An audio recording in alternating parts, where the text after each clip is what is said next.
दोस्तों नमस्कार। मैं श्यामनाथ यादव मेटकरवादी। ये राहुल गांधी का पोस्ट है। वैसे हम आज कई पोस्ट दिखा रहे हैं आप लोगों को। तो इसका लेख है, हम भारत के लोगों को बता रहे हैं कि प्रधानमंत्री और गृह मंत्री वैध रूप से सरकार में नहीं हैं। हरियाणा के मुख्यमंत्री वैध रूप से सरकार में नहीं हैं। सरकार चुराई गई है। ये पोस्ट देखें आप लोग। देख लिया पोस्ट आप लोगों ने। अब दूसरा देखिए। अभी तो दूसरा जो है, वोट चोरी पर राहुल गांधी की बड़ी प्रेस कॉन्फ्रेंस। श्रीनिवास बोले, हिरण जोशी ने फ़ोन करके चैनलों को धमकाना शुरू कर दिया है। इसका भी पोस्ट देखें आप लोग। देखिए ये पोस्ट है। अब इसके बाद और देखिए, ये भी राहुल गांधी कांग्रेस सांसद। मैं भारत में चुनाव आयोग लोकतांत्रिक प्रक्रिया पर सवाल उठा रहा हूँ। ये सवाल उठा रहे हैं। क्या सवाल उठा रहे हैं? इसलिए मैं इसे 100% सबूत के साथ कर रहा हूँ। हमें पूरा यकीन है कि हरियाणा में कांग्रेस की भारी जीत को हार में बदलने की योजना बनाई गई। ये भी पोस्ट देखें आप लोग। देखिए ये पोस्ट है। इसके बाद और आगे आइए।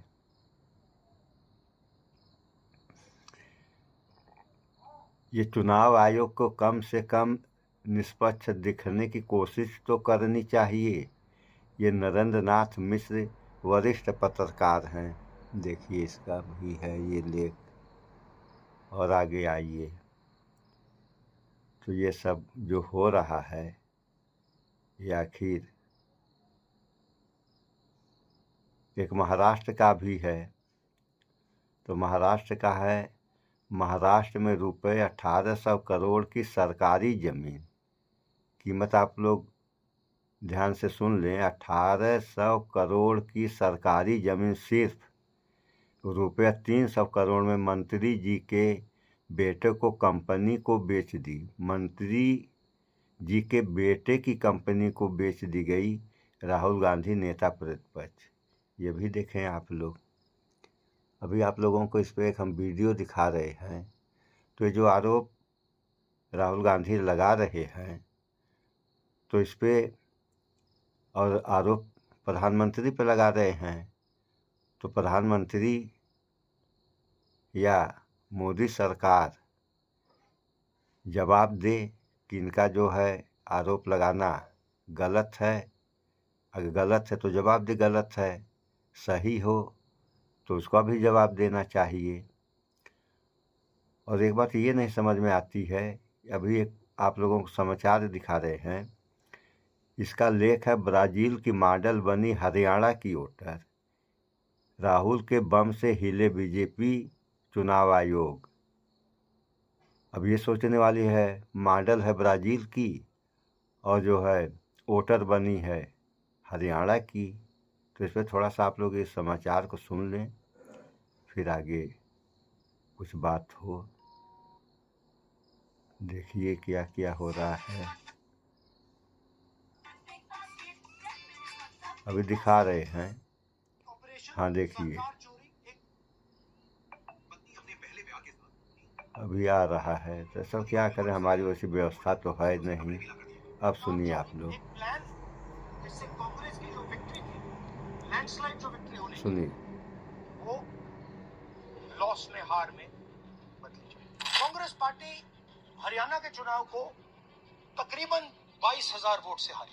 ब्राजील की महिला 22 बार 10 बूथों में हरियाणा में वोट करती। आप ये देखिए, एक फोटो, एक असेंबली, 100 वोट। बूथ नंबर 130, 31 रुद्राभिषेक जैन, नमन जैन 18 बार वोट कर रहे हैं। ये देखिए ज्ञानेश जी का ज्ञान, ये कह रहे हैं कि हाउस नंबर 0 का मतलब होमलेस, जिसके पास घर नहीं। इलेक्शन कमिश्नर खुलकर देश को झूठ बोल रहे हैं। हाउस नंबर 265 होटल में 501 लोग इसमें रहते हैं, चेक किया, झूठ। हाउस नंबर 1904 108 वोट, वो देख लीजिए, छोटा सा घर है, इसमें 108 वोट नहीं रहते।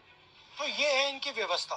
फेक पिक्चर्स, उसमें ब्राजीलियन मॉडल की पिक्चर, यूपी के बीजेपी लीडर्स, यूपी के बीजेपी कार्यकर्ता आकर हरियाणा में वोट करते हैं, यूपी में वोट करते हैं।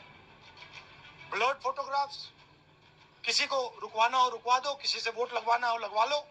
ये बीजेपी और इलेक्शन कमिश्नर के कल्यूजन से हो रहा है। ये इलेक्शन कमीशन के बिना नहीं हो सकता है, ये एक इलेक्शन कमीशन की अथॉरिटी के बिना नहीं किया जा सकता है। इन तीनों ने और नरेंद्र मोदी जी ने और अमित शाह ने मिलकर हिंदुस्तान की डेमोक्रेसी को खत्म कर दिया है। हरियाणा के युवाओं, बिग पिक्चर है कि आपकी सरकार चोरी की गई, चोरी की सरकार है। नमस्कार, द वायर में आपका स्वागत है। मैं हूं आरफा खानम शेरवानी। राजनीति की दुनिया में एक नहीं, आज दो बम गिरे हैं। एक बम गिरा है न्यूयॉर्क में और एक न्यू दिल्ली में। मैं न्यू दिल्ली की बात जरा सी देर में करती हूँ, पहले न्यूयॉर्क की बात कर लेती हूँ। जोहरान ममदानी नाम के ये व्यक्ति न्यूयॉर्क के मेयर बन गए हैं। ये भारतीय मूल के हैं और धर्म से ये इस्लाम धर्म के मानने वाले हैं और इसको माना जा रहा है कि पूरी दुनिया में की राजनीति में एक तरह से उथल पुथल मच जाएगी इससे। लेकिन आप सोचिए कि अगर जोहरान ममदानी न्यूयॉर्क में नहीं, न्यू दिल्ली में अगर चुनाव लड़ रहे होते तो ज्ञानेश कुमार जी क्या उनको चुनाव जीतने देते? यही सवाल मैं पूछ रही हूँ कि क्या वो चुनाव जीतते? 50% से ज्यादा जिन लोगों ने वोट दिया उनको, क्या वो वोट वहीं पड़ते जहां लोग डालना चाहते थे, या फिर ममदानी की जमानत जब्त करा देते ज्ञानेश कुमार जी? जो आरोप लगा रहे हैं राहुल गांधी का जो एच बॉम्ब है, जो हाइड्रोजन बॉम्ब की उन्होंने बात की, वो हरियाणा का बम निकला। और इतना बड़ा आरोप ये लग रहा है फिलहाल कि मैं कहूंगी कि दुनिया के सबसे बड़े लोकतंत्र की नींव बुनियाद हिला देने के लिए पूरे तरीके से काफी है। राहुल गांधी ये कह रहे हैं कि वोट चोरी होते होते पूरी सरकार चोरी कर ली गई है हरियाणा की। गवाहों सबूतों की बुनियाद पे, पत्रकार भी वहां पर मौजूद थे, किसी एक पत्रकार ने ऐसा कोई सवाल नहीं पूछा जो राहुल गांधी जिसका जवाब न दे पाए। इतना कन्विंसिंग आर्ग्यूमेंट, इतना कन्विंसिंग एविडेंस की वाकई एक तरह से मैं कहूंगी खर्रा गया है पूरा सिस्टम, जिससे सीधे तौर पर वो आरोप लगा रहे हैं कि इलेक्शन कमीशन की मदद से, सीधे मदद से इलेक्शन कमीशन की जो बीजेपी है वो चुनाव जीती है हरियाणा का। कभी सीमा, कभी स्वीटी, तो कभी सरस्वती। लेकिन अच्छी बात क्या है कि ये तीनों एक ही महिला है, महिला भारत की नहीं है, लेकिन फिर भी ये तीनों बीजेपी को वोट डालती है। ये राहुल गांधी की तस्वीर देखिए जो उन्होंने दिखाई है वहां पर, वो पूछ रहे हैं वो ये कौन है। वहां पर बैठे हुए पत्रकार सब दंग रह गए जब राहुल गांधी ने बताया कि ये सीमा, स्वीटी, सरस्वती, या जिसको भी कह लें कि रेखा, जया प्रदा, जो भी कुछ है, ये सब कुछ एक ही व्यक्ति है, एक ही महिला है। और ये ब्राजीलियन मॉडल है, ये भारत की महिला नहीं है, ब्राजील की महिला है ये। और 22 बार इस महिला का नाम आता है। ये सीमा, स्वीटी, सरस्वती, ये तीनों एक ही हैं। ये एक तीन नहीं है, ये 22 हैं। और ये 22 की 22 आप वोट डालती हैं हरियाणा में, और एक ही व्यक्ति है ये। सबसे ज्यादा हैरान और चौंकाने वाली बात यह है कि सिर्फ एक ही ऐसा केस नहीं है। एक में राहुल गांधी बताते हैं कि 100 बार से ज्यादा, यानी ये अपनी तस्वीर देखिए, आपके 100 बार से ज्यादा यहाँ वोट डल रहे हैं, और उसके अलावा 200 बार से भी ज्यादा वोट डल रहे हैं। अलग अलग केसेस में 100 वोटर आईडी है एक व्यक्ति के पास, और दूसरे के पास 223 बार इसी वोटर आईडी से वोट डाला जा रहा है। इलेक्शन कमीशन के पास बहुत ही एक फुल प्रूफ मैकेनिज्म है। इलेक्शन कमीशन अभी से नहीं, 75 साल से ज्यादा हो गए इस लोकतंत्र में कि इलेक्शन कमीशन वोट डलवा रहा है, चुनाव करा रहा है भारत में। लेकिन उसके पास ये मैकेनिज्म है कि वो बहुत आसानी से ये जो डुप्लीकेट वोटर्स हैं, अगर ये मान लें कि ये मासूमियत से जोड़े गए हैं, ये किसी साजिश के तहत जोड़े नहीं गए हैं, ये एक पॉलिटिकल पार्टी को चुनाव जिताने के लिए जोड़े नहीं गए हैं, तो सीधे तौर पर इस डुप्लीकेट वोट्स को हटा सकता है इलेक्शन कमीशन। उसके पास सीधा तरीका है। जो डेटा नहीं दे रहा है इलेक्शन कमीशन राहुल गांधी को, जो सीसीटीवी फुटेज नहीं दे रहा है इलेक्शन कमीशन, ज्ञानेश कुमार जी आखिर कर क्या रहे हैं? आप देखिए कि बिहार का चुनाव होने वाला है अब से कुछ ही घंटे में शुरू, लेकिन मैं बात कर रही हूँ यहाँ हरियाणा की, क्योंकि किसी भी चुनावी प्रक्रिया का, किसी भी चुनावी प्रोसेस का, किसी भी इलेक्शन का आखिर मायने क्या रह जाते हैं? जब वोट चोरी हो रही है, सरकार चोरी हो रही है, तो विपक्ष क्या करेगा? पत्रकार जाके जो रिपोर्टिंग कर रहे हैं, दर्जनों की तादाद में, सैकड़ों की तादाद में आप तक कहानियां ला रहे हैं, वो आखिर क्या करेंगे जब सब कुछ पहले से मैनेज्ड है, एक ही कमरे में जब सब कुछ तय हो चुका है। यहाँ राहुल गांधी ने ये तस्वीर भी दिखाई है बीजेपी के नेता की, और अब जो चीफ मिनिस्टर है नायब सिंह सैनी, उनकी तस्वीर दिखाई है, उनका वीडियो दिखाया, जिसमें वो सीधे तौर पे ये कह रहे हैं जब तमाम तरह के ओपिनियन और एग्जिट पोल्स फेवर में आ रहे थे कांग्रेस पार्टी की जीत के, तो बीजेपी आखिर कैसे जीत गई। जब उनसे सवाल पूछा गया तो उन्होंने कहा हमारे पास व्यवस्था है कि एक ऑपरेशन सरकार चोरी लागू किया गया, एक प्लान जिससे कांग्रेस की जो विक्ट्री थी, लैंडस्लाइड जो विक्ट्री होनी थी, वो लॉस में, हार में बदली जाए। थोड़ा सा मैं आपको डिटेल्स देना चाहता हूं। इनकी आवाज सुनिए। ये हरियाणा के चीफ मिनिस्टर है। मैंने शुरू से ये कहा है कि भारतीय जनता पार्टी एक तरफा सरकार बना रही है। हमारे पास सारी व्यवस्थाएं हैं, आप चिंता मत करिए। अब ये देखिए, मुस्कुरा रहे हैं। सारे एग्जिट पोल्स कह रहे हैं कि भाई आप चुनाव जीत रहे हो, सारे ओपिनियन पोल्स कह रहे हैं कि चुनाव जीत रहे हो। ये मुस्कुरा के कह रहे हैं भैया हमारे पास व्यवस्था है। कौन सी व्यवस्था, क्या व्यवस्था, ये इस प्रेजेंटेशन। भूल कर भी कभी कॉफी की जगह कपिवा शिलाजीत ट्राई मत कर लेना, क्योंकि शिलाजीत लेने के बाद का लक्ष्य। अब यहाँ राहुल गांधी यहाँ पर एक और आंकड़ा देते हैं जो तो सुन लिया आप लोगों ने। ये हाल है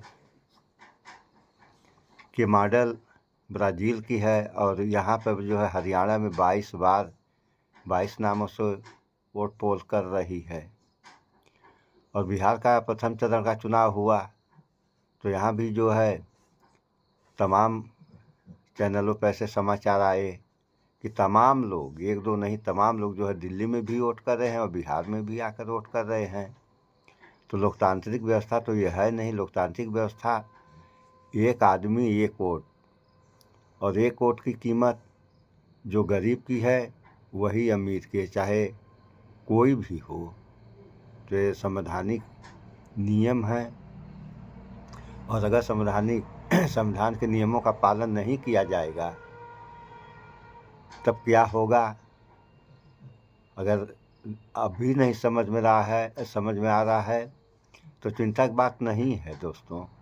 आने वाले समय में सारे लोग समझ जाएंगे कि क्या होना चाहिए था और क्या हो रहा है, क्या हो गया।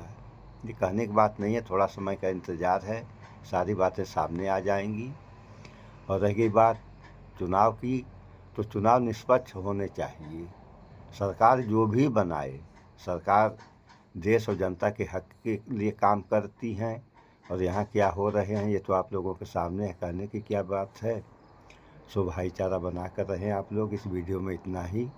स्वच्छता अपनाएं, शुद्ध खाएं, स्वस्थ रहें, शिक्षित बने। जय विज्ञान, जय संविधान।